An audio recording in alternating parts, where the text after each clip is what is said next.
Hello again.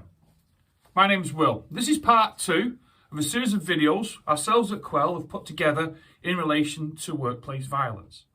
This is no academic approach, I'll remind you. This is just our own interpretation of what we understand or have worked within the fields of workplace violence. I'd like to thank all the people first over their comments, the remarks, the emails and the calls, and even thanking me for doing the video. Now, in today's video, I want to talk about the reduction model. Now, I'm going to concentrate on this video on what we call the primary.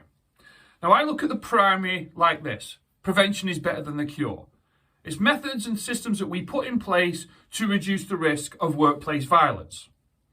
Now, first, before we even get anywhere to say, for instance, write a procedure, we have to carry out a risk assessment. Now, you cannot do a risk assessment from a desk.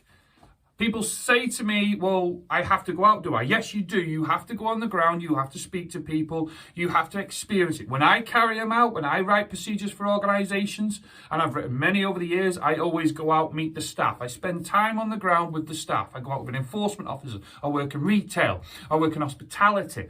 I've worked in housing and care sectors to get a good idea of what the staff face, because that's the information that is the substance of the procedure. Plus, you get the buy-in from the staff. Because if the staff have a bit of an intake into it, there's more chances they're going to want to read it, understand it, and follow the rules, which everybody wants. Then when you do your procedures, which are essential, I've seen all sorts. I've seen it from 2 pages all the way up to 40 pages. But it's the substance, hitting the mark at the right level so people will acknowledge it and read it. It'll be different somebody working on a site, whether they're in retail or they're in an office building, compared to somebody that's an engineer or an enforcement officer on the ground. Again, I've had many people over the years come to me and ask for me for templates. And I've said, it doesn't work like that. I cannot give you a template because your organisation is different than the organisation that's probably even similar to yours. Plus, I also say that procedures should not be a cut and paste. And they should be detailed to that organisation. And secondly, and it's important to me, that I have written loads of procedures and systems for organisations over the years. And I have a loyalty to them as well. However, I'm more than happy to give people headings, as I'm talking about. Same as the booking in should be in the procedure. How do we book in, book out?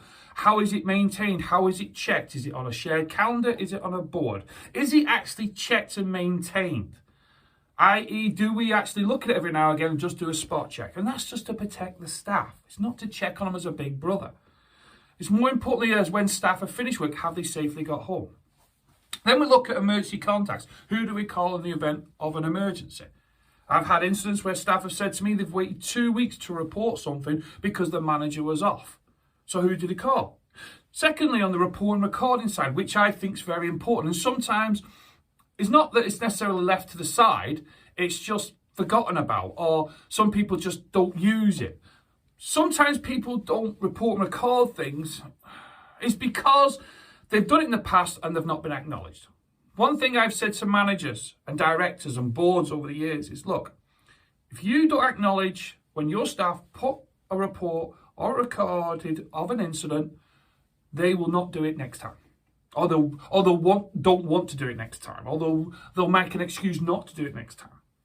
Report and record is one of the essential things that we should be pushing across, because again, it then lets us all know if an individual, whether it's a customer, client, or it's a member of the public, is, shall we say, acting towards a member of staff.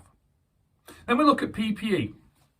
Now, I've had so many conversations over the years over PPE. I'll state the basics. CCTV that's used within premises, I talk a lot about that. How is it collated the evidence, i.e. the evidence of the data that's on the server? Why are the cameras in a certain way? Is it secure? That's the basics of it. I've even worked with shopping centres where they've got body cameras. Right, okay, how are you using it? How are you storing it? What is the information you've got on that? I've talked a lot about lone working devices, whether it's a handheld one or it's an app on a phone. I've had many people even that use vehicles that have trackers in. I've had conversations that have gone on for ages, but in the end, I'm hoping they've took my point and I've changed their opinion. When you're given any form of device in relation to your work for safety, it is your responsibility to carry it and to use it and to maintain it. It's like I try to explain to people, it's like going on a building site and have an incident and you're not wearing the right PPE. Someone is going to ask questions. And luckily for me, over the years, I've generated enough respect with my attendees and the people I've worked with, the senior management, that they've taken that on board. And I always say to staff, you're an adult, like you. I'm not telling you how to do your job, but you're an adult. If you're given something, especially with PPE, and especially with instructions, and you don't follow them, it's your responsibility.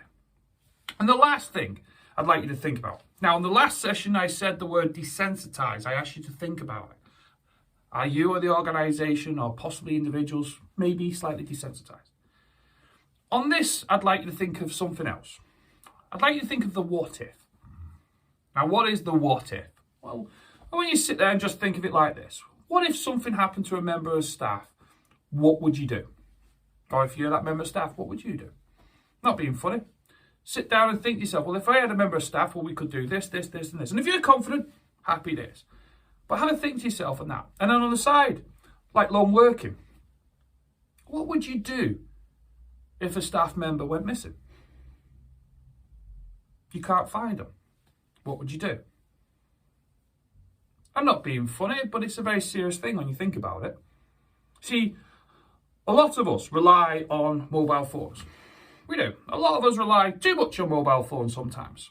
And we instantly think that if we ring the person, they'll pick up the phone. Or we try to find out where they are, we can track them on the phone.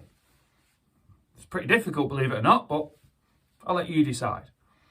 But have a think about that what if. What if something did happen to a member of staff? And are you comfortable and confident that all your staff know what to do in the event of an incident in relation to workplace violence? On the next session, we're going to talk about secondary. And secondary is the training aspect. So whatever you're doing, have a good day. And I'll see you on the next video. Bye for now.